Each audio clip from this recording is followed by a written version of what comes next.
Hello बच्चों, मेरा नाम है मोहित और आपका स्वागत है हमारे यूट्यूब चैनल हिस्ट्री चैंपियन में। तो जैसा कि आप जानते हो, आपका जो पेपर होने वाला है स्किल एनहेंसमेंट के कोर्स का साहित्य का, हिंदी साहित्य का कथ्यकर गद्य साहित्य, उससे संबंधित आपके सामने जितने भी महत्वपूर्ण प्रश्न होने वाले हैं सारे के सारे मैं आपको करवाने वाला हूँ। बहुत ही ज्यादा महत्वपूर्ण वीडियो होने वाला है। इस प्रकार का वीडियो आपको तो यूट्यूब चैनल पे, किसी भी यूट्यूब चैनल पे देखने को नहीं मिलेगा।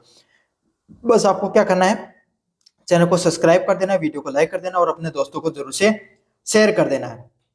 चलो शुरू करते हैं आपके सामने यूनिट नंबर फर्स्ट से, जहां अपन आत्मकथा और जीवनी से संबंधित चीजें पढ़ते हैं। आत्मकथाएं क्या होती है, जीवनी क्या होती है।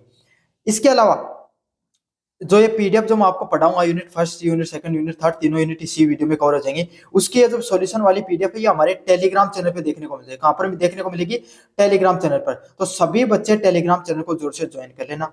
साथ के साथ प्ले लिस्ट का लिंक दे रहा हूँ डिस्क्रिप्शन में। किसका प्ले लिस्ट का जो लिंक दे रहा हूँ डिस्क्रिप्शन में, वहां से जाकर चैनल को जरूर से, जो अन्य वीडियो है जो इस टॉपिक से संबंधित, वो भी देखने को मिल जाएंगे। जरूर से उस प्ले लिस्ट को भी पढ़ लेना। चलो शुरू करते हैं अपन। पहला प्रश्न है, आत्मकथा और जीवनी में अंतर स्पष्ट करो और स्वरूप पर प्रकाश डालिए। तो आत्मकथा और जीवनी क्या होती है, उसमें अंतर स्पष्ट करना है और उसके स्वरूप क्या होते हैं, उसके ऊपर आपको प्रकाश डालनी है। आत्मकथा एक गद्य विद्या है जिसमें लेखक अपने जीवन की घटनाओं, अनुभव और आपके सामने भावनाओं का आत्म सत्कार करता है। मतलब जो आत्मकथा होती है वो एक प्रकार की जो गद्य होती है उसके एक प्रकार है, जिसमें लेखक अपने जीवन की घटनाएं, अनुभव और भावनाओं को आत्म सत्कार करता है। भाई कोई भी व्यक्ति है, आपने कोई एक, आप बहुत बड़े अधिकारी बनते हो, सरकारी प्रशासनिक अधिकारी आईएएस बन गए और आप सचिव के पद तक पहुंचे, बहुत ऊपर तक, तब आपने उस कार्य करने के वृतांत में क्या क्या अपने जीवन में सीखा। आप बहुत से लोगों से मिलोगे, आपकी बहुत सी घटनाएं आपके जीवन में होंगी, बहुत सी चीजों का आप अनुभव करोगे और बहुत सी आपके सामने वो भावनाएं आएंगी। आपको बहुत से लोगों से मिलने का अनुभव प्राप्त होगा। आप उन सब लोगों से मिलोगे जिन सब लोगों से मिलने का कभी आपका सपना हुआ करता था। तो इस सब प्रक्रिया में आपके सामने आपको जो क्या करोगे, फिर आपको उन सब चीजों को आप एक किताब में लिखोगे। तो उसी को किस नाम से जाना जाता है? आत्मकथा के नाम से जाना जाता है। इसमें व्यक्ति, जो आत्मकथा होती है, इसमें व्यक्ति स्वयं अपने जीवन का साक्षी होता है। मतलब उसने जो जीवन में जो घटनाएं देखी हैं, उसी घटनाओं को वो पूरी दुनिया के सामने लाने का प्रयास करता है। दूसरी ओर जीवनी किसी अन्य व्यक्ति के द्वारा जीवन चरित्र, कार्य व उपलब्धियों के वर्णन होती है। जीवनी में क्या होता है, आत्मकथा में आपने खुद ने अपने हाथों से अपनी जिंदगी की कहानी को लिखा है। जीवनी में आप अपने हाथों से किसी दूसरे व्यक्ति की कहानी को लिखते हो। मतलब आप क्या हो, आप लेखक हो और कोई आईएएस है, कोई आईएएस आईपीएस अधिकारी, उसको इतना लेखन का लिखने का पता नहीं है, तो किसी दूसरे व्यक्ति के माध्यम से, किसी आपको क्या कर रहा है, आप लेखक को कह रहा है कि जाओ उनकी, मेरे जीवन के ऊपर एक कहानी लिख दो। या आप उसके पास जाते हो कि भैया आप एक अधिकारी रहे, आप प्रशासन के इतने बड़े पदों पर पहुंचे, आपको बहुत सी चीजों के बारे में ज्ञान होगा, तो आप मुझे जो क्या क्या आपने अनुभव किया उसके बारे में बता दीजिए। तो वो आपको बताते हैं और आप उनके ऊपर लिखते हो। तो इस प्रकार की चीजों को क्या कहा जाता है, जीवनी के नाम से जाना जाता है। आत्मकथा में आत्म अनुभूति, ईमानदारी, आत्म विश्लेषण की गहराई होती है। जो आत्मकथाएं होती हैं, समझ में आ गया? आत्मकथा होती है जिसमें खुद के बारे में इंसान लिखता है, उसमें आत्म अनुभूति, जो उसने महसूस किया उसके बारे में वो बताता है। ईमानदारी व आत्म विश्लेषण के साथ चीजों को गहराई से बताई जाती है। मतलब कैसे ईमानदारी से उन्होंने, उसमें कोई भी चीजें बढ़ा चढ़ाकर नहीं लिखी जाएगी। अगर और कोई लेखक लिखेगा तो वो उसमें अपने विचार जोड़ेगा, उसकी लेखन की दृष्टिकोण होगा। तो वो जब कोई भी व्यक्ति लिखता है, उसको किसी भी चीज को बढ़ा चढ़ाकर लिखने का भी दृष्टिकोण होता है। तो यही है, जब आदमी खुद लिखता है तो ईमानदारी से अपने जीवन में जो उसने घटनाएं देखी उस पर बिना किसी डरे संकोच के सीधा का सीधा चीजों को लिख देता है। तथा आत्म विश्लेषण की भी गहराई देखने को मिलती है, जिसमें वो अपने जो अपने जो उसने विश्लेषण किया अपने जीवन में, उन सब चीजों को ऐसा का ऐसा लिख देता है। जबकि जो जीवनी होती है, जीवनी में वस्तुनिष्ठ दृष्टिकोण की आवश्यक होती है। जबकि जो जीवनी लिखी जाती है उसमें कोई भी व्यक्ति होता है, उसको वस्तुनिष्ठ, मतलब एक सब्जेक्टिव थिंकिंग लेकर चलनी पड़ती है कि भाई वो व्यक्ति, उसने अगर ये काम किया होगा तो उसके पीछे उसकी क्या क्या कहानियां और रही होंगी। तो उसमें क्या, लेखक अपने विचार, अपना दिमाग खुद से लगाता है और खुद से चीजों को समझकर लिखता है। आत्मकथा होती है वो स्वयं पर केंद्रित होती है। तो आत्मकथा होती है वो किस पर ज्यादा निर्भर करती है, इंसान के द्वारा, खुद के द्वारा जो कार्यक्रम किए गए, जो क्रियाएं की गई, उस पर ज्यादा निर्भर करती है। आत्मकथाएं आपके समय, समाज और समय का प्रतिबिंब भी होती हैं। तो आत्मकथाएं जो भी लिखी गई हैं वो क्या होती है, उस समय का समाज कैसा था, और उस समय की क्या क्या घटनाएं थी उसके प्रतिबिंब के रूप में भी उनको देखा जा सकता है। जबकि जीवनी में आपके सामने चरित्र के माध्यम से युग और समाज की झलक देखने को मिलती है। और जीवनी में क्या देखने को मिलता है आपके सामने? चरित्र, कोई भी व्यक्ति उसके चरित्र के माध्यम से युग और समाज की झलक देखने को मिलती है। हिंदी में आत्मकथा का आरंभ आधुनिक युग से हुआ। ये व्यक्ति की अंतर्मन की सच्चाई को उजागर करने का एक सशक्त माध्यम बने। तो हिंदी भाषा में बात करें आपके सामने, तो आधुनिक युग में आपके सामने जो आत्मकथा है उसके जो लेखन है उसकी शुरुआत हुई है, जहां पे कोई भी व्यक्ति उसके अंतर्मन में क्या घटनाएं चलती हैं उसकी सच्चाई उजागर करने का एक बहुत बड़ा हथियार बनकर आती हैं, जिसमें कोई भी व्यक्ति है उसके अंतर्मन में कौन कौन सी घटनाएं चलती हैं उसके बारे में वो परोक्ष रूप से आपको बताने का कार्य किया जाता है।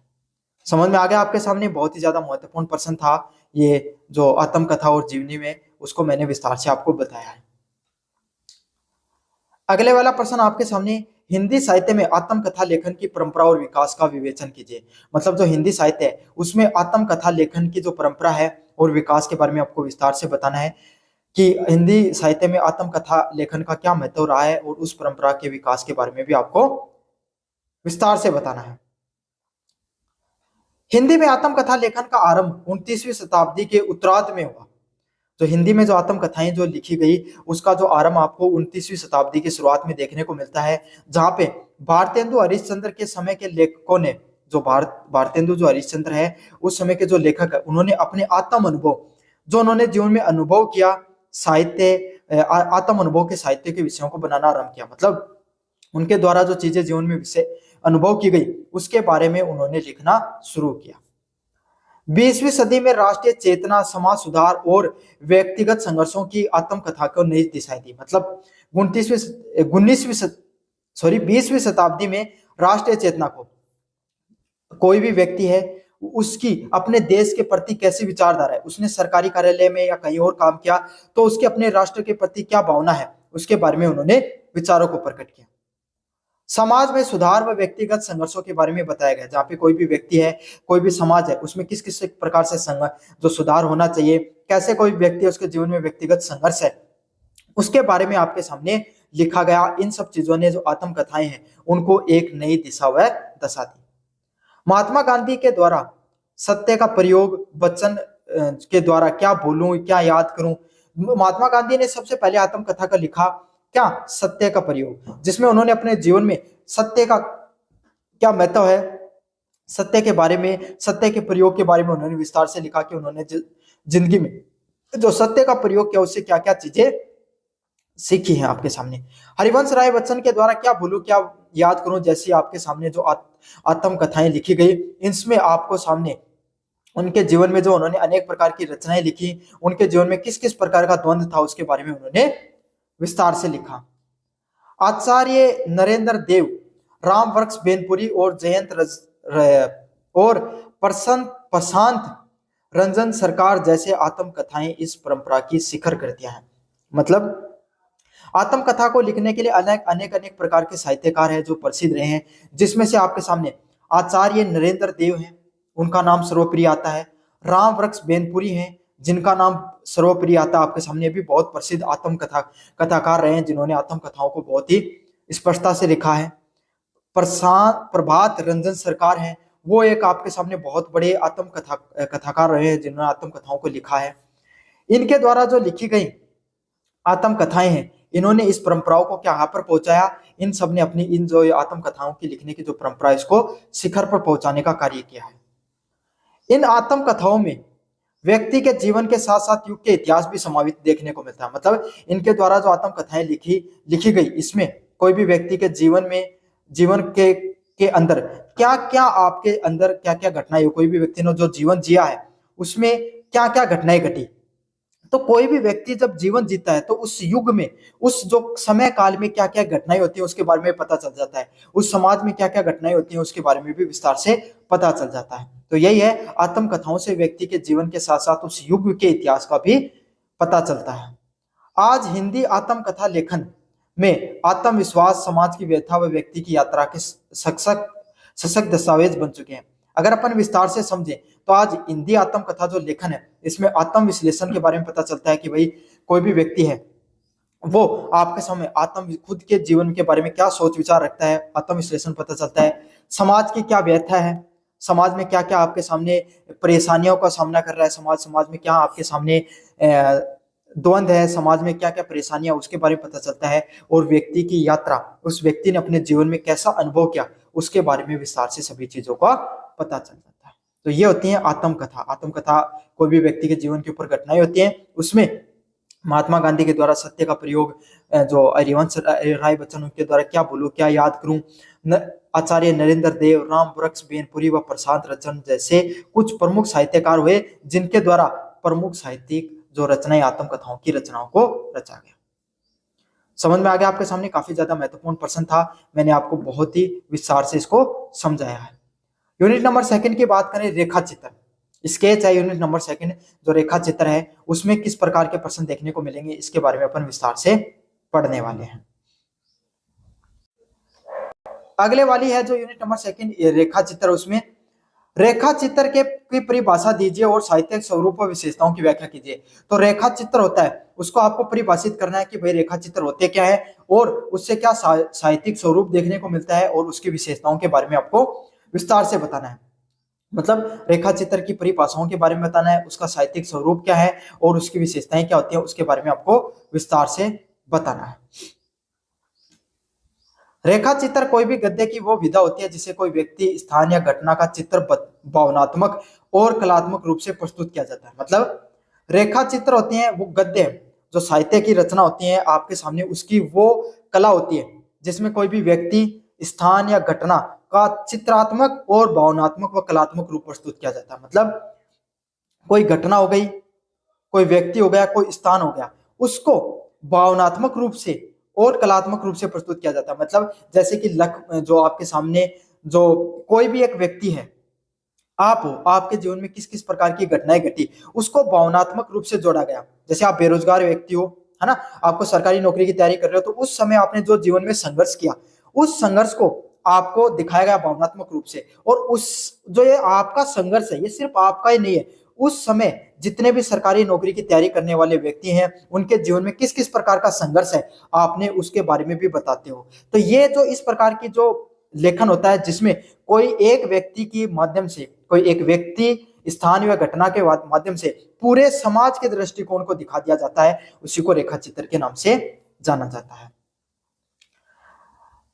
लेखक किसी व्यक्ति के चरित्र, स्वभाव, गुण, दोष और सामाजिक पृष्ठभूमि का रेखांकन करते हैं। मतलब इसके माध्यम से आपके सामने लेखक क्या करते हैं, कोई भी व्यक्ति हो गया, उसका चरित्र कैसा है, उसका स्वभाव कैसा है, उसके अंदर क्या गुण और दोष देखने को मिलते हैं, उसके माध्यम से पूरे समाज के दृष्टिकोण के, पूरे समाज की पृष्ठभूमि के बारे में बता देते हैं कि समाज में कहाँ कमियां हैं, कहाँ आपके सामने जो गुण व दोष देखने को मिलते हैं। तो सभी चीजों को विस्तार से बताया जाता है।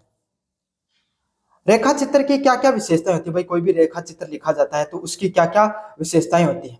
संक्षिप्तता, छोटा होता है आपके सामने, समझ में, कोई कहानी लिखते हो वो बड़ी होती है। देखो, रेखा चित्र छोटा, कहानी उससे बड़ी, और आपके सामने जो पूरा वो होता है, नोवेल होता है, वो उससे बड़ा होता है आपके सामने। समझ में आ गया? चित्र जो चित्रात्मकता देखने को मिलती है। मतलब अगर आप जब उसको पढ़ते हो तो आपके दिमाग में वो चित्र बनते हुए चले जाते हैं। मैंने आपको बताया कि अगर आपके सरकारी नौकरी की तैयारी कर रहे थे, उसमें आपने जीवन में क्या संघर्ष किया, उसके ऊपर आपके सामने कोई, आपने वो रेखा चित्र पढ़ा, तो आपके दिमाग में भी वो आपके संघर्ष के दिन है वो याद आ जाएंगे कि किस तरीके से एक संघर्षपूर्ण जीवन रहता है एक सरकारी नौकरी की तैयारी करने वाले व्यक्ति का। भावनात्मकता और सजीवता देखने को मिलती है। मतलब आप उस सब चीजों से एक भावनात्मक रूप से जुड़ाव महसूस होता है और संजीव भी महसूस करते, एकदम जिंदा आप महसूस करते हो कि भाई वास्तविकता में मतलब यही घटनाएं होती हैं। आपको लगता है कि ये घटना सिर्फ एक कहानी नहीं है, बल्कि एक जीवित घटना है, एक जीवित व्यक्ति की घटना, एक वास्तविक घटना। आपको खुद को अंदर से एक जीवित घटना के रूप में ये सब चीजें महसूस होती हैं। इसमें लेखक की दृष्टि वस्तुपूर्वक होते हुए भी आपके सामने संवेदनशील होती है। इसमें कोई भी आपके सामने कोई भी लेखक है, वो जब इस कहानी को लिखता है तो वो कैसी होती है, वस्तुपूर्वक होती है, सब्जेक्टिव होते हुए भी क्या होती है, पूरी की पूरी कहानी संवेदनशीलता उसके अंदर देखने को मिलती है। हिंदी में रेखा चित्र लेखन की जो परंपरा है वो प्रेमचंद व बेनपुरी के द्वारा आरंभ हुई। सबसे पहले जो रेखा चित्र है वो किसके द्वारा लिखे गए, जो मुंशी प्रेमचंद है, जिनको भैया आपके सामने जो हिंदी साहित्यकारों में आपके सामने मुंशी प्रेमचंद और बेनपुरी का जो स्थान है वो एक अनन्य है, और इन्हीं के द्वारा आपके सामने उस समय रेखा चित्र पद्धति की शुरुआत की थी। कहानी से छोटी होती है, इसलिए इनको लिखना थोड़ा आसान भी रहता है। बेनपुरी, फिर उसके बाद में इस परंपराओं को आगे बढ़ाया। बेनपुरी के द्वारा महादेव वर्मा, भगवती चरण वर्मा और इला चंद्र जोशी ने इसे प्रतिष्ठा दी। मतलब उसके बाद में और अन्य व्यक्तियों ने भी आपके सामने जो रेखा चित्र साहित्य है उसकी रचना की, जिसमें बेनपुरी के द्वारा लिखा गया साहित्य, महादेव वर्मा के द्वारा साहित्य लिखा गया, भगवती चरण वर्मा के द्वारा और इला चंद्र जोशी के द्वारा आपके सामने साहित्य लिखा गया। उनके द्वारा जो साहित्य लिखा गया उसे और ज्यादा प्रतिष्ठा मिलती है। रेखा चित्र कोई भी व्यक्ति के साहित्यिक व व्यक्तिगत साहित्यिक व्यक्तित्व को प्रदान करता है। मतलब जब रेखा चित्र लिखा जाता है तो कोई भी व्यक्ति है उसका जो व्यक्तित्व होता है, साहित्यिक व्यक्तित्व होता है, उसके बारे में पता चलता है। लेखक की मानवीय संवेदनाओं का साक्षात प्रमाण भी ये होता है, और इससे यहीं से क्या पता चलता है, कोई लेखक होते हैं उसकी मानवीय संवेदनाओं के बारे में भी विस्तार से पता चलता है।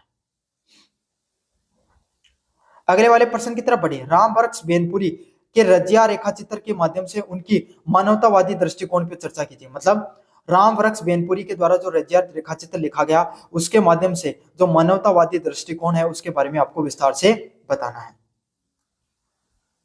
रजिया वो रामवृक्ष बेनपुरी के द्वारा एक प्रसिद्ध रेखा चित्र लिखा गया है, जिसमें एक मुस्लिम महिला होती है रजिया। रजिया के माध्यम से भारतीय समाज में मानवता के सह अस्तित्व की भावना को रेखा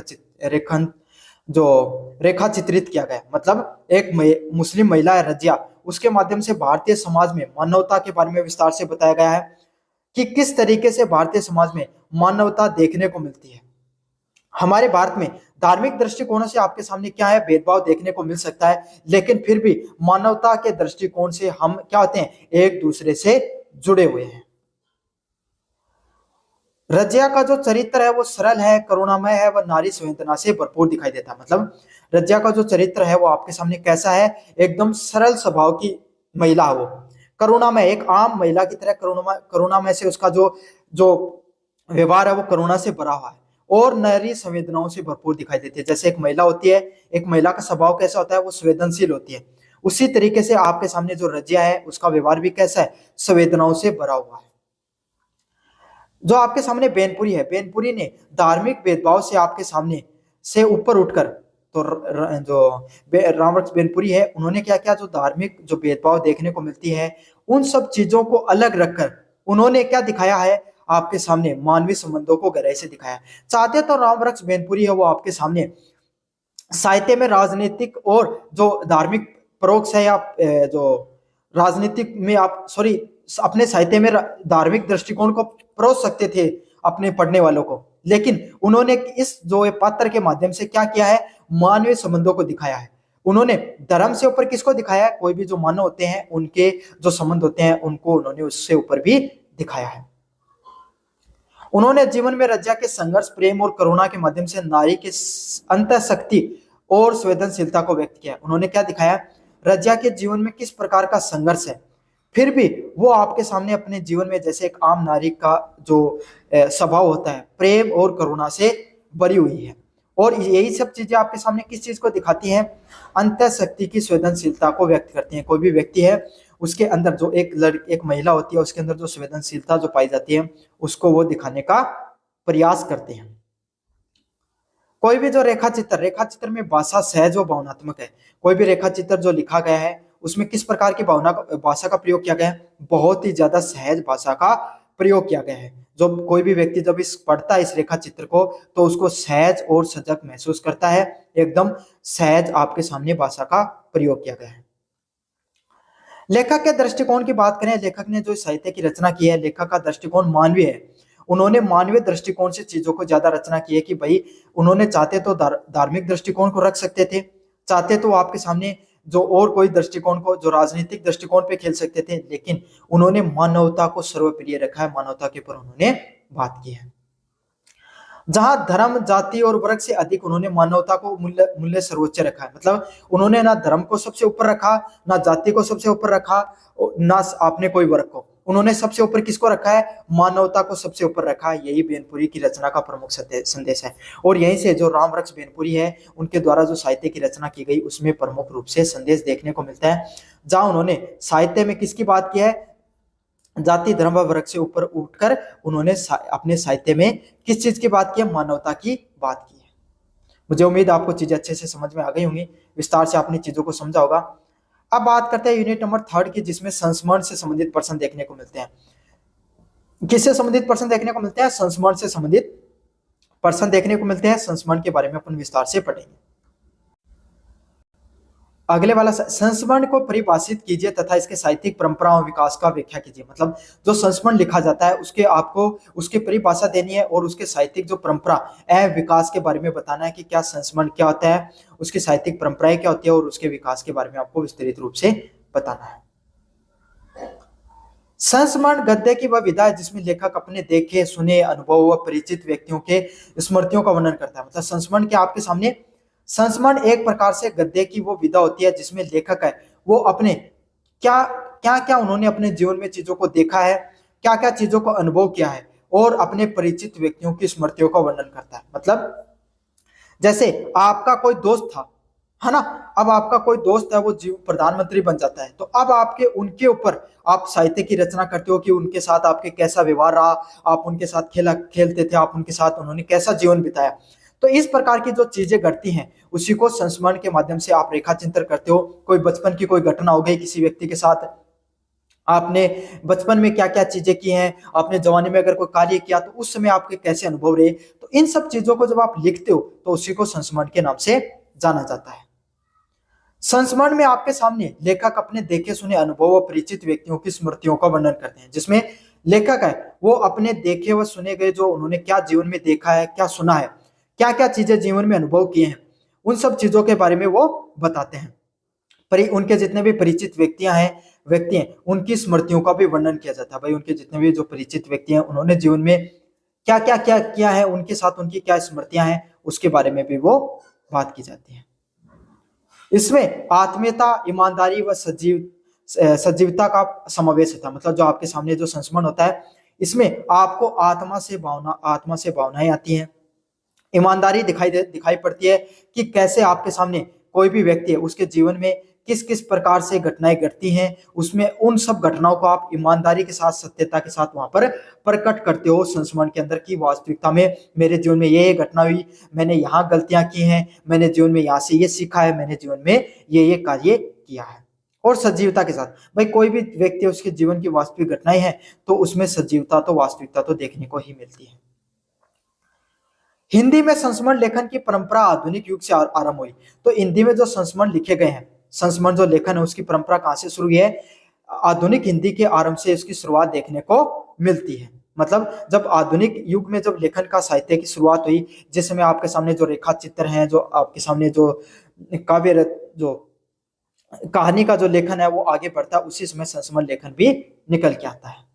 इसी में जो आपके सामने जो रेखा चित्र को लिखने में जो प्रसिद्ध लेखक हुए हैं वही आपके सामने क्या है, वही सभी लेखक और काव्यकार आपके सामने जो इसमें भी प्रसिद्ध हैं, जिसमें प्रेमचंद हो गए, बेनपुरी हो गए, महादेव वर्मा और अज्ञे जैसे लेखकों ने ये जो साहित्यिक रचना है रेखा संस्मरण की, उसमें इन्होंने क्या है अपनी प्रतिष्ठा प्रदान की, उनको प्रतिष्ठा प्रदान हुई है। मतलब प्रेमचंद के द्वारा जो साहित्य लिखा गया वो किसके ऊपर था? संस्मरण के ऊपर। जो बेनपुरी के द्वारा साहित्य लिखा गया वो भी इसी के ऊपर था, और महादेव वर्मा और अज्ञे जैसे लेखकों ने भी इस प्रकार के साहित्य को लिखा है। महादेव वर्मा के संस्मरणों में आपके सामने स्त्री की संवेदनशीलता देखने को मिलती है। तो महादेव वर्मा के द्वारा जो संस्मरण लिखे गए उसमें जो स्त्री है उसका जीवन कैसे होता है उसके बारे में आपको पता चलता है। साथ के साथ करुणा की झलक देखने को मिलती है। तो भाई एक महिला लिख रही है तो एक महिला जब कोई किसी भी चीज को दिखाती है तो उसमें करुणा तो आपको दिखाई देती है। बेनपुरी व राघव ने समाज के यथार्थ को दिखाया। महादेव वर्मा के द्वारा समाज की जो स्त्री हैं, महिलाएं हैं, उनके जीवन में किस प्रकार का संघर्ष है, चाहे मानवीय संबंध हो, चाहे पारिवारिक दृष्टिकोणों से हो, चाहे समाज में वो किस तरीके से संघर्ष करती है, उसके बारे में उन्होंने बताया। एक महिला की संवेदनशीलता है, खुद महादेव वर्मा महिला है तो एक महिला किस प्रकार से संवेदनशील होती है उसके बारे में उन्होंने बताया। बेनपुरी व राघव ने क्या किया, आपके सामने समाज के जो वास्तविकता, जो समाज की वास्तविकता को दिखाने का प्रयास किया, समाज की वास्तविकता को केंद्र में रखा।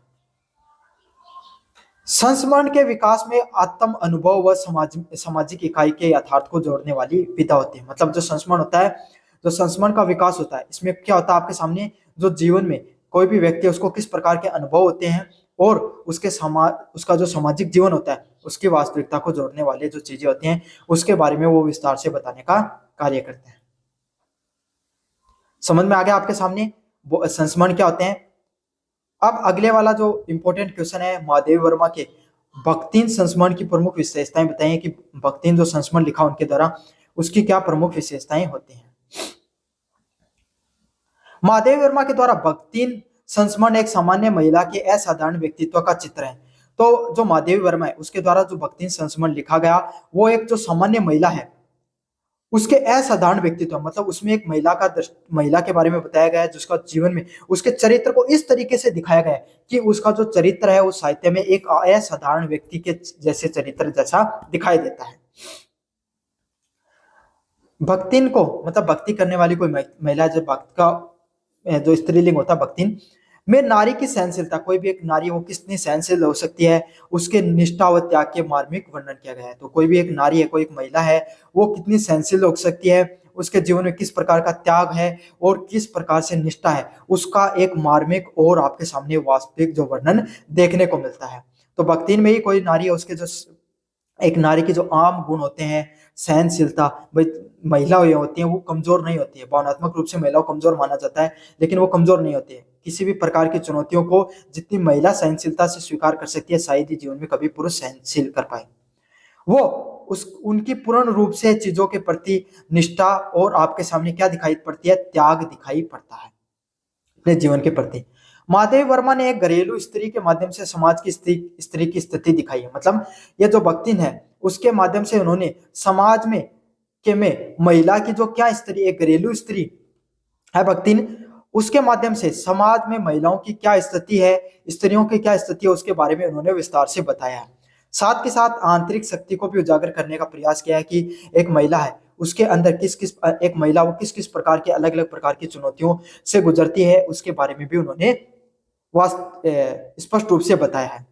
उनकी भाषा कोमल, संवेदनशील व काव्यात्मक है। उनके द्वारा किस प्रकार की भाषा का प्रयोग किया गया है, एक सुस्पष्ट काव्यात्मक भाषा का प्रयोग किया गया है जहां पर एक महिला है वो कोमल अपने शब्दों से संवेदनशील व काव्यात्मक भाषा का उपयोग किया गया है। मतलब एकदम एक महिला का जो गुण होता है, कोमलता का गुण, एक जो मार्मिक संवेदनशील होती है महिलाएं, उसके माध्यम से इन सब विचारों को जोड़कर एक काव्य की रचना की है। महादेवी वर्मा ने भक्तिन के माध्यम से स्त्री को करुणा ने बल्कि शक्ति का प्रतीक दिखाया। तो भक्तिन के माध्यम से आपके सामने महादेवी वर्मा ने क्या दिखाया कि महिलाएं सिर्फ भावनात्मक रूप से कमजोर ही नहीं होती हैं बल्कि वो पूरी एक शक्ति का भी प्रतीक होती हैं। समझ आ गया, जिस तरीके से महिलाएं भाई सिर्फ कमजोर ही नहीं है, वो शक्तिशाली भी होती हैं, वो स्ट्रॉन्ग भी होती हैं, वो आपके सामने जीवन में संघर्ष भी कर सकती हैं, उसके रूप में दिखाया गया। जिस समय महादेव वर्मा के द्वारा जो साहित्य की रचना की गई वो स्वतंत्रता के तुरंत बाद की जो वो लेखिका रही है, तो उस समय महिलाओं की स्थिति आज के समाज में जैसी महिलाओं की स्थिति है उतनी स्ट्रॉन्ग नहीं थी। तो इन सब चीजों के बारे में उन्होंने महिलाओं को उस समय समाज में उनके अधिकारों के लिए, उनके गुण हैं, उनका एक जो समाज में उनको कमजोर देखा जाता है उनके बारे में एक दृष्टिकोण था कि महिलाएं उतना ज्यादा कार्य नहीं कर सकती, उन सब चीजों को दूर हटाकर उन्होंने ये दिखाया कि महिलाएं आपके सामने क्या क्या होती हैं, महिलाएं शक्तिशाली भी होती हैं, महिला सिर्फ करुणा संवेदनशील ही नहीं होती हैं बल्कि वो संघर्ष भी कर सकती हैं और उनके जीवन में ये संघर्ष होते हैं। उनकी रचना का भाव स्तर इतना गहरा है, उनके द्वारा जो रचनाएं लिखी गई वो उनके जो भाव है वो इतना गहराई से जुड़ा हुआ है कि पाठक है वो भक्तिन के आत्मीय जुड़ाव महसूस करता है। उससे क्या होता है, वो भक्ति से जो भक्तिन है उसके साथ आत्मीय जुड़ाव महसूस करता है, उसके साथ जो आत्मीयता उसका जुड़ाव उसका महसूस होता है।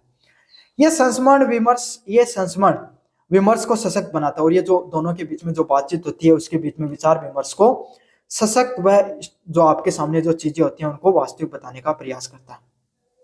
तो ये था आपके सामने कथ्यगर जो गद्य साहित्य से संबंधित जितना महत्वपूर्ण चीजें थी मैंने आपको सारी बता दी हैं। चैनल को जोर से सब्सक्राइब कर देना, वीडियो को जोर से लाइक कर देना, आप सभी बच्चों से अनुरोध है, 16,000 सब्सक्राइबर के अपन बहुत ज्यादा करीब पहुंच चुके हैं, तो चैनल को जोर से सब्सक्राइब कर देना ताकि 16,000 सब्सक्राइबर अपनी कंप्लीट हो जाए। और उसके बाद में आपके सामने अगले जो सेमेस्टर उसमें और भी बेहतर कंटेंट आपके लिए लेकर आए। तो चलो शुरू यहीं पर अपने वीडियो को खत्म करते हैं। धन्यवाद।